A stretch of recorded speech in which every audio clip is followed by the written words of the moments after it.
Si la réparation et la rénovation de meubles en bois et le relooking intérieur d'une caravane ne vous intéressent pas, alors passez cet épisode. Car aujourd'hui, on va décaper, réparer, poncer et peindre tous les meubles de ce nid. Je m'appelle Constance et dans cette série de vidéos, je vous propose que nous retracions ensemble la restauration entière de mon Eriba Puch de 1974 baptisé ce nid. Vous pourrez suivre le démontage et la refabrication complète de cette petite caravane avec son lot d'embûches, de fous rires et quelques conseils qui, je l'espère, vous aideront si vous avez le même type de projet.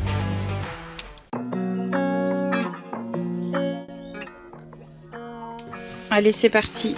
On attaque le déshabillage des meubles de la Puch. Donc j'ai tout ça à déshabiller. Je pense que j'en ai pour quelques semaines, puisque donc c'est un fin morceau de plastique imitation bois qui est collé sur du contreplaqué. Donc là on voit qu'il est dur, hein, il est cassant, mais dès qu'on le chauffe un petit peu, il va se ramollir. Et donc l'idée c'est de tirer et de chauffer devant. C'est ce qui semble être le plus rapide. Voilà, enfin en de longues minutes je n'ai fait que ça. Après il faudra enlever toute cette couche de colle. Je pense que le mieux ça sera, on va commencer par chauffer et frotter, poncer et un peu d'acétone avant de tout repeindre. Allez, c'est parti.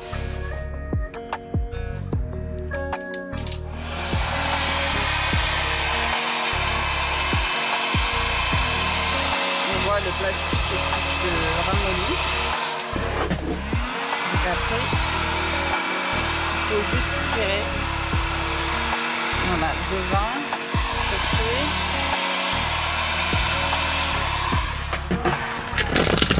et tirer. Bon, avec deux mains c'est plus pratique. Voilà la première planche qui a été décapée. Donc elle n'est pas très grande, hein, c'est 80 par 40 à peu près. Il faut une bonne demi-heure. Bon, il y a des petites parties ici, on voit le bois saute, mais pas avec les outils, il saute en suivant le plastique. Et là, les traces, c'est les traces de colle. Donc, voilà. Il y a des petits coups aussi, c'est vrai que le plastique camouflait quelques défauts. Cette technique avec le décapeur thermique fonctionne aussi sur les champs, que j'ai décidé d'enlever par la même occasion. Une fois la planche débarrassée du film plastique, je fais la même opération pour essayer d'enlever toute la colle. À ce stade, je trouve le résultat correct et l'avant-après plutôt satisfaisant.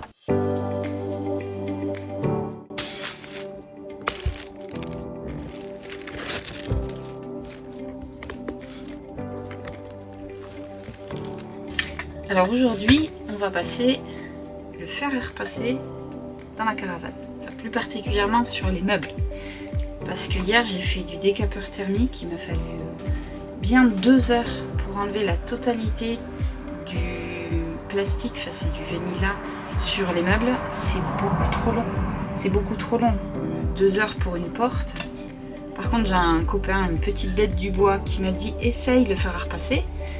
Donc j'ai essayé sur une petite planche, en 10 minutes j'ai tout fait. Donc c'était juste génial. Maintenant que c'est testé, c'est approuvé, il n'y a plus qu'à travailler. Voilà, après quelques minutes, notre première planche est entièrement débarrassée de tous ces restes de plastique. Il n'y a plus qu'à enlever la colle, parce qu'il reste encore pas mal de colle. Et justement, en parlant d'enlever la colle, je suis passée aux choses sérieuses. J'en avais un peu marre de frotter.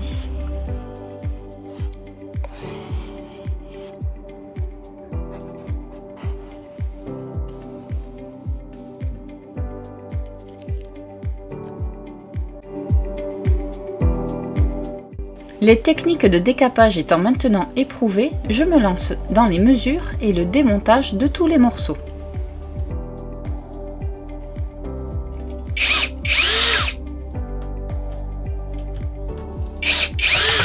Et comme le maître d'œuvre me surveille, j'ai pas vraiment le droit à l'erreur.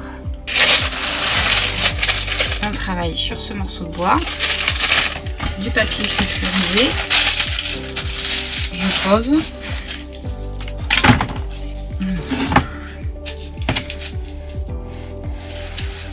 Un premier petit coup de fer. Décoller le bord.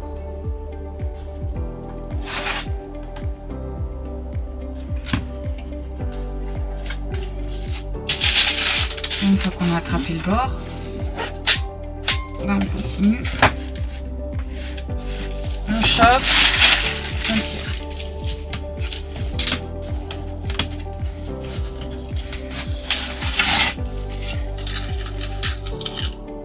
Tac. Et l'utilisation du fer à repasser avec le papier four est tout aussi efficace sur les champs. Ces derniers se décollent très facilement. Comme toujours, je fais beaucoup de photos de chaque morceau pour me souvenir des différents montages et des pièces à remettre. Ensuite, je me prépare psychologiquement à de longues journées de travail et je vais vite gagner une belle tendinite. Passons maintenant au pilier de cet épisode, la réparation de contreplaqué et autres travaux. Les meubles à l'avant de ce nid ont pris l'eau. Le bas de la penderie et de la cuisine sont les plus abîmés. Ils sont décollés, manquent de matière, pourris. Et regardez ces petites traces. Non, c'est pas un chaton qui a fait ses dents, c'est bien de la vrillette. Il faut tout traiter. Cette planche est nickel. Mais ce petit bout s'est arraché en plusieurs morceaux. Et ça m'embête de changer toute cette planche pour ça. Alors on va réparer avec de la colle d'ébénisterie de chez Codev, du papier journal, le petit bout, bon pinceau forcément, et des pinces. J'en colle. J'ai repositionné mes morceaux. Je mets bien de la colle dans les interstices. Et maintenant, papier journal et on serre le tout. Sur cette petite zone, les pinces ont suffi à bien plaquer l'ensemble.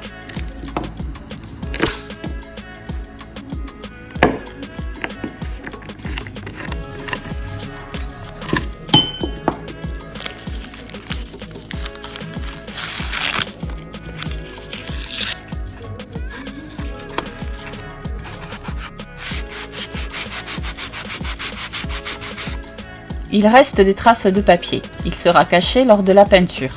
Pour la suite, j'utiliserai autre chose. Passons maintenant aux multiples planches avec les couches de contreplaqué décollées. La technique est assez simple. Il faut une seringue piquée à une infirmière, de la colle d'ébénisterie, du papier sulfurisé, pince et cale en bois. Puis, à vous de faire des injections. La colle doit bien déborder.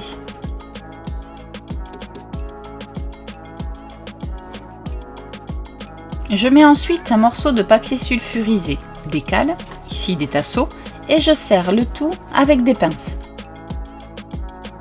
Je laisse sécher un maximum de temps en laissant bien tout sous presse et je reproduis l'opération sur chaque morceau décollé. Pour l'assise qui a été fragilisée au bout, je recolle les tasseaux, puis je viens coller un morceau de contreplaqué en dessous pour un meilleur soutien. Le bas de la penderie a pris l'eau et il manque de la matière. Mais sur une petite surface, donc je préfère réparer que refaire et je vais réparer avant d'enlever le film plastique. Pour cette opération, je me munis de mastic bois et je décide de rattraper la matière manquante avec cette pâte. Comme pour la réparation à la colle, je mets le tout sous presse et laisse sécher. Je décolle ensuite le film plastique. Grâce au mastic, il n'a pas emporté avec lui le contreplaqué et je découvre ainsi l'ampleur des dégâts des eaux. Bien sûr, on n'oublie pas de traiter les zones de bois et celles proches des attaques de vrillettes au xylophène.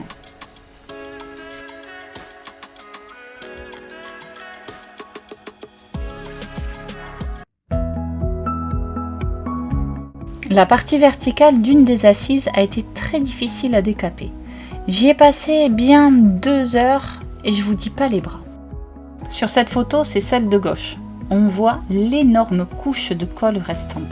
Mais après avoir mis une bonne couche de décapant, que j'ai laissé poser suffisamment longtemps, j'ai découvert un bois magnifique que j'aurais bien aimé laisser tel quel. Pour le dessus des assises, j'ai choisi de mettre de la lasure, car ils sont soumis à frottement et une peinture serait plus vite abîmée. Couleur foncée pour masquer les petits défauts.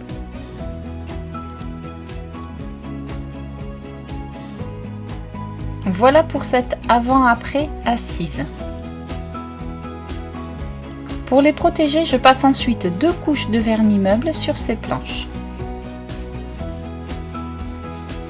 Et voilà le résultat pour ces assises, réparées, lasurées et vernies. Chaque morceau de meuble a été soigneusement poncé après avoir été décapé et réparé. Certains morceaux, surtout les plats, étaient rapides à faire, mais croyez-moi, c'est encore un long travail de fourmi et c'est assez douloureux pour les bras.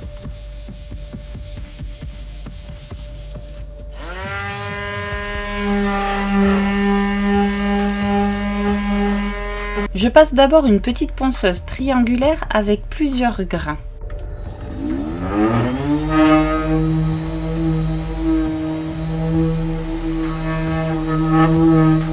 Le ponçage de finition au grain fin, je le fais avec ma ponceuse rotative sans fil. Les 2 ponceuses font une très bonne équipe. Après le ponçage, il est temps de s'attaquer à l'étape suivante, l'après. Je surélève les morceaux avec des assiettes ou des bols, ce que je trouve. Cela permet de peindre aussi les champs et de gagner du temps. La stabilité par contre, c'est pas toujours ça, hein. Comme il y a eu pas mal de réparations, chaque face aura droit à 2 couches d'après. 2 râles différents pour les meubles de la PUC. Vous les reconnaissez ? Du blanc au râle 90-10 et selon l'état des planches, 2 à 3 couches de peinture seront nécessaires. Bien sûr, entre l'après et la peinture, un petit coup de ponçage main.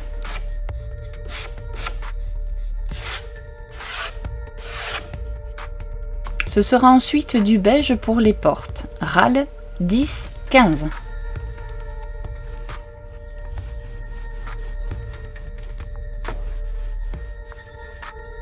On laisse sécher et on passe à la suite. Pour terminer cet épisode, je vous propose de faire ensemble le meuble bas de la cuisine. Le bas a pris l'eau et comme d'autres meubles, il aura lui aussi droit à son injection de colle. Le petit cache métallique du gaz était tordu. C'est l'occasion de le redresser délicatement.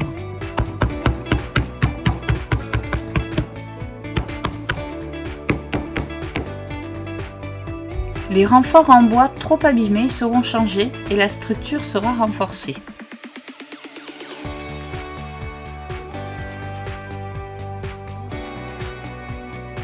On passe ensuite au décapage de la face avant.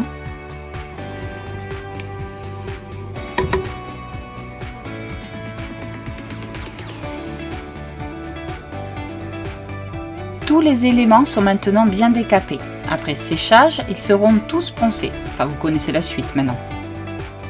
Voici l'étagère intérieure de la cuisine. Je ne démonte rien de plus car tout est agrafé. Du coup, le décapage au fer est un peu plus compliqué. Et dessous, le bois a pris l'humidité et la vrillette. Le tout est ensuite décapé, sauf l'étagère du bas que je laisse d'origine pour me souvenir. Après réparation, je décide de solidifier le bas de l'étagère et j'y colle des chutes de champlain. Toujours la même technique, avec ma colle, mon papier, mes pinces. Et comme je trouve que l'étagère retrouve une belle tenue, je fais de même pour l'autre côté. Peinture sur les côtés et une étagère, mais pas sur le devant, qui lui est collé à la façade. Et en parlant de la façade, il est temps de la peindre. Et une fois les portes aussi peintes, je ne peux m'empêcher de les poser pour mieux visualiser les 2 couleurs choisies. Le dos de la façade que personne ne verra jamais sera quant à lui lasuré pour protéger le bois surtout.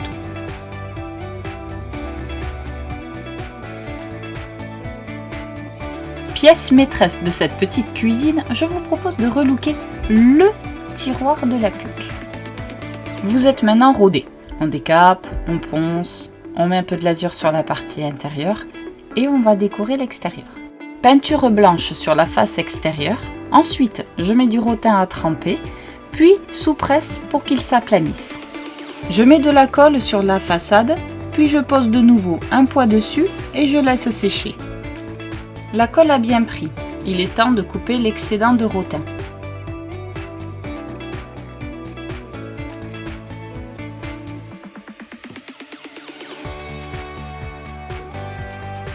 Après avoir vissé la poignée d'origine, je colle des morceaux de plastique pour la finition des bords et je laisse bien sécher le tout. Je visse ensuite le tiroir à la façade et j'admire le résultat. C'est comme je l'imaginais.